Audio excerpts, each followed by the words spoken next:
P, I, G, Biangot! Mga kanonsens, magandang hapon. Siguro nagtataka kayo kung bakit wala akong damit. And I am on my travel at napakalakas ng ulan. Napakasimple lang po ang dahilan yan, mga kanonsens. Alam niyo ang dahilan? Nilalagay ko po sa supot sa cellophane ang aking mga damit para sa ganon hindi mabasa. Ipapakita ko sa inyo ang aking ginagawa kapag malakas ang ulan. The pond is there. Malapit siya. So I am going there. Anywhere there. Papakita ko sa inyo ang aking mga damit na aking sinupot pa kanina kasi napakalakas kanina ng ulan. So ang ginagawa ko talaga kapag ganitong naulan, alam nyo na, nagtataka yung aking mga nasasalubong. Yan. Heady. Sinupot ko po lahat, nilagay ko po lahat sa supot para walang mabasa. Pati wallet, cellphone, lahat po. And biyahe na po ako. Capital P, I, G, Biangot. Joke.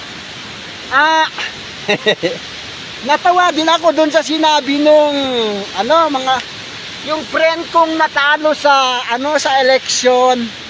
Tinanong ko siya, sinabi niya, natalo daw siya dahil marami daw tilapia sa kanilang sa mga nakuha niya. Ang sabi ko naman, wag na lang, nakakaano tayo.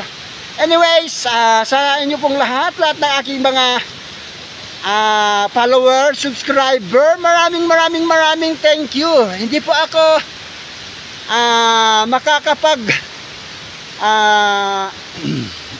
bayad ng cash, check, and even any form of payment because I am just making ginagawa ko ito para sa inyo, para sa ating mga donation pag meron tayong sahod sa mga dialysis patient and sa church.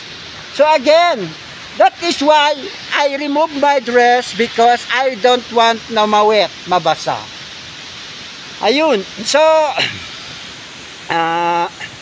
ayan, lumalakas na naman ang ulan. Kailangan kong itupi ay lagay itong cellphone ko sa aking bag na may cellophane. Nakalimutan ko dahil sa vlog. Ano ba yan? Paiulangin.